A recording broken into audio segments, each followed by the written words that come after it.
Cricket રસિકો જેની આતુરતાથી રાહ જોઈ રહ્યા હતા તે આઈપીએલ સિઝનના ફાઇનલ મેચની પ્રારંભને હવે ઘડીઓની રાહ જોવાઈ રહી છે.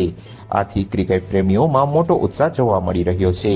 આઈપીએલની આ સિઝનમાં હવે માત્ર એક જ મેચ બાકી છે. ફાઇનલ મેચ આજે અમદાવાદના નરેન્દ્ર મોદી સ્ટેડિયમમાં રમાશે. જ્યારે ક્રિકેટના કાશી ગણાતા જામનગરમાં કઈ ટીમને તેઓ પસંદ કરી રહ્યા છે તે મામલે જાણીએ વિસ્તારથી.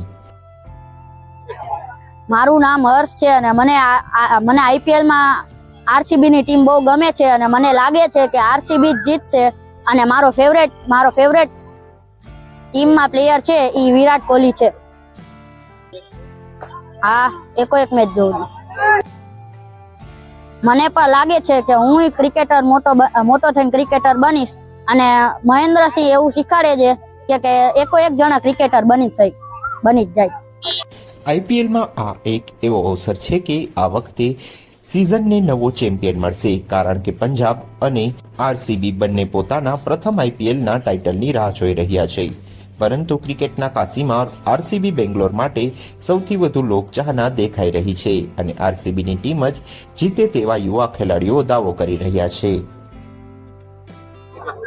મારું નામ કાટવા ક્રિસ છે. હું 12 વર્ષનો છું. હું અહીંયા મહેન્દ્ર સર આગળ ક્રિકેટમાં આવું છું.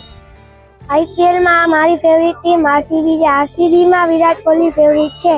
આરસીબી ફાઇનલમાં આવી છે ને એ જ જીતશે. હું અહીંયા 2 વર્ષથી ક્રિકેટ શીખવા આવું છું.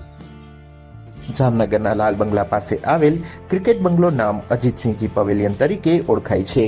તેની સ્થાપના 1933માં કરવામાં આવી હતી અને એકી સાથે 20,000 લોકો ક્રિકેટ નિહાળી શકે તેવા વિશાળ બંગલાનો આયોજન કરવામાં આવ્યું હતું, જ્યાં અત્યારે જુદી જુદી કેટેગરી વાઇઝ અનેક બાળકો યુવાઓ ક્રિકેટની પ્રેક્ટિસ કરી રહ્યા છે.